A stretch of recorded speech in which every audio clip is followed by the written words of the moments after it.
ভাই বাড়িতে আসা।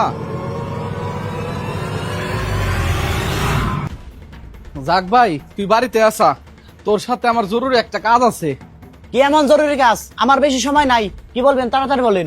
ভাই তুই তো জানোস আমি বর্তমানে কোনো কাজ কাম করতে পারতেছি না। তো কি হয়েছে? ভাই আমার কিছু টাকা দিতে পারবি? আমার কাছে এখন টাকা পয়সা নাই, তুমি যখন তখন টাকা চাই লইব। আমি কালকে কি খামু সেই টাকাই তো আমার কাছে নাই। অন্য মানুষের কাছে হাত পাতা চাইতে নিজের আপন মানুষের কাছে হাত পাতা ভালো, সেজন্য আমি তোর কাছে আইছিলাম।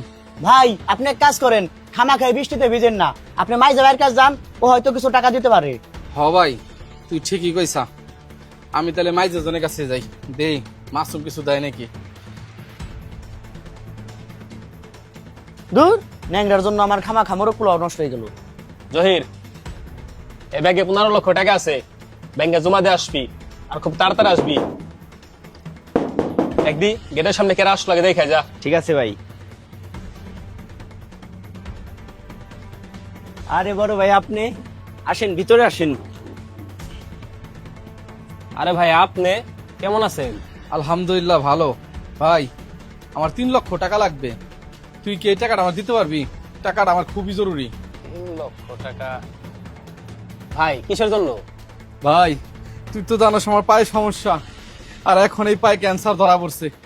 ডাক্তার বলছে 2 দিনের ভিতর চিকিৎসা করাইতে, নাহলে এই ক্যান্সার আমার সারা শরীরে ছড়াই যাইব। ভাই আমার ব্যবসা বাণিজ্যের অবস্থা বর্তমান খুব খারাপ, আর তাছাড়া ভাইয়ের সাথে টাকা তো আর বেশি আপন না। বিশ্বাস করেন ভাই, আমার কাছে একদমই টাকা পয়সা নাই। মহাজন, এটা আপনি কি বলতেছেন? এই যে ব্যাগ ভর্তি তো টাকা। আর এই টাকাটা ব্যাংকে জমা দিতে হইব। থাক ভাই তোরা কষ্ট করতে হবো না, ডাক্তার আমার 5 দিনের সময় দিছিল, দেখতে দেখতে 3 দিন চলে গেছে, আর 2 দিন আছে তো ওটাও চলে যাবো, সমস্যা নাই। আর জহির, বাইরে গেট পর্যন্ত সাইডে দিয়া দাঁড়া দাঁড়া, টাকার ব্যাগটা দিয়ে যা আমার কাছে। ভাই দাঁড়ান, আপনার দেখে আমার অনেক খারাপ লাগতেছে। বড় ভাই হলো বাবার সমতুল্য, মহাজন আপনার সাথে কাজটা খুব খারাপ করছে। আপনি এখানে দাঁড়ান, আমি মহাজনকে বইলে দেখি আপনার জন্য কিছু করতে পারি কিনা। না না ভাই, ভাই তুই থাম ভাই। মহাজন, আপনি আমার মাফ করবেন। বড় ভাই হলো বাবার সমতুল্য, আপনি তারে ফিরেই দিলেন। আপনার তো কোনো জিনিসের অভাব নাই।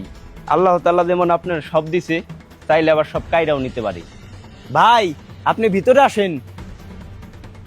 কিরে ভাইরা আবার ডাকতেছিস কিসের জন্য? মাসুম তোর একটা প্রশ্ন করি, আমি যদি এখন মারা যাই তুই আমার জন্য কি করবি? কি ভাই, এটা আপনি কিরকম প্রশ্ন করলেন? ভাই কি প্রশ্ন করলো, উত্তর দেন। ভাই হিসেবে এটা আমার দায়িত্ব যে আপনার মৃত্যুর পরে কাফন তাফানে যত খরচ আছে সব আমি নিজেই বহন করুন। শুধু তাই না, মৃত্যুর পরে যে দোয়া মাহফিল করা হয় সেখানে তো খাওয়ানোর ব্যবস্থা করতে হয়। সমস্যা নাই, সমস্ত ক্ষয় খরচ আমি নিজেই বহন করুন।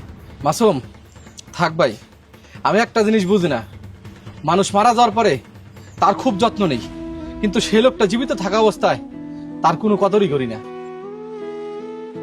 মাসুম আমার মৃত্যুর পর তুই তো আমার জন্য দোয়া মাহফিল করাবি, মানুষজনকে খাওয়াবি, তোর তো সেখানে অনেক টাকা খরচ হবে, তুই সেই টাকাটা আমাকে এখন দিয়ে দে, যাতে আমি চিকিৎসা করে সুস্থ হয়ে আমার সন্তানদের মুখে 2টা ভাত তুলে দিতে পারি।